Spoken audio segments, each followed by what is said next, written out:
Hi friends, welcome to my YouTube channel. ഇന്ന് നമ്മൾ ഈ വീഡിയോയിൽ നോക്കാൻ പോകുന്നത് വൈറ്റമിൻ എയുടെ ഗുണങ്ങളും വൈറ്റമിൻ എയുടെ കുറവ് കൊണ്ടുണ്ടാകുന്ന രോഗങ്ങളും വൈറ്റമിൻ എ ഏതെല്ലാം ഭക്ഷണങ്ങളിൽ അടങ്ങിയിരിക്കുന്നതുമെന്നുമാണ്. നമ്മുടെ ശരീരത്തിന് ആവശ്യമായ വിറ്റാമിനുകളിൽ ഒന്നാണ് വൈറ്റമിൻ എ. വൈറ്റമിൻ എയുടെ ഗുണങ്ങൾ എന്തൊക്കെയാണെന്ന് നമുക്ക് നോക്കാം.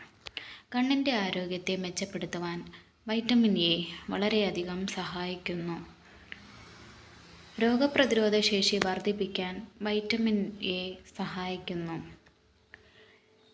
വെളുത്ത രക്താണുക്കളുടെ ഉൽപ്പാദനത്തിനും വൈറ്റമിൻ എ സഹായിക്കുന്നു. കൂടാതെ വൈറ്റമിൻ എ ബീജത്തിൻ്റെയും അണ്ഡത്തിൻ്റെയും വികാസത്തിനും പ്രത്യുൽപാദനത്തിനും സഹായിക്കുന്നു.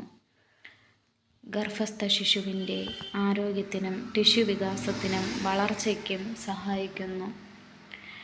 ചർമ്മം, ശ്വാസകോശനാളി, കുടൽ, മൂത്രസഞ്ചി, ചെവിയുടെ അകം, കണ്ണ് തുടങ്ങിയ അവയവങ്ങളുടെ സമഗ്രമായ പ്രവർത്തനത്തിന് വൈറ്റമിൻ എ സഹായിക്കുന്നു. വൈറ്റമിൻ എയിൽ അടങ്ങിയിരിക്കുന്ന ആൻറ്റി ഓക്സിഡൻറ്റുകൾ ചിലതരം അർബുദങ്ങളിൽ നിന്ന് നമ്മുടെ ശരീരത്തെ സംരക്ഷിക്കുന്നു. വൈറ്റമിൻ എയുടെ കുറവ് കൊണ്ട് നമ്മുടെ ശരീരത്തിന് എന്തൊക്കെയാണ് സംഭവിക്കുന്നതെന്ന് നോക്കാം. വൈറ്റമിൻ എയുടെ അമിതമായ കുറവ് രാത്രി അന്ധത അഥവാ നൈറ്റ് ബ്ലൈൻഡ്നെസ്സിന് കാരണമാകുന്നു. അണുബാധയ്ക്കുള്ള സാധ്യത ഉണ്ടാകുന്നു. കണ്ണുകൾ, ചർമ്മം, മറ്റ് ടിഷ്യൂകൾ എന്നിവ വരണ്ടതും കേടുപാടുകൾ സംഭവിക്കുകയും ചെയ്യുന്നു. അമിതമായ ക്ഷീണം അനുഭവപ്പെടുന്നു.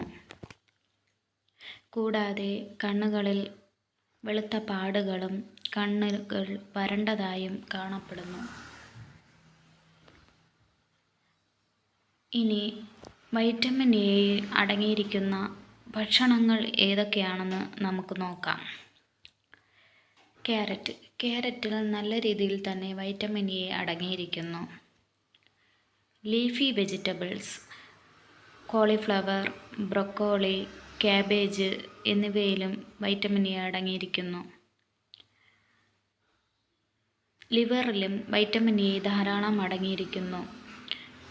ട്യൂണ, സാൽമോനല്ല പോലുള്ള മീനുകളിലും വൈറ്റമിൻ എ അടങ്ങിയിരിക്കുന്നു. സ്വീറ്റ് പൊട്ടാറ്റോ അഥവാ മധുരക്കിഴങ്ങിലും വൈറ്റമിൻ എ അടങ്ങിയിരിക്കുന്നു. തക്കാളിയിലും വൈറ്റമിൻ എ അടങ്ങിയിരിക്കുന്നു. പപ്പായയിലും നല്ല രീതിയിൽ വൈറ്റമിൻ എ അടങ്ങിയിരിക്കുന്നു. മുട്ടയിലും ധാരാളം വൈറ്റമിൻ എ അടങ്ങിയിരിക്കുന്നു.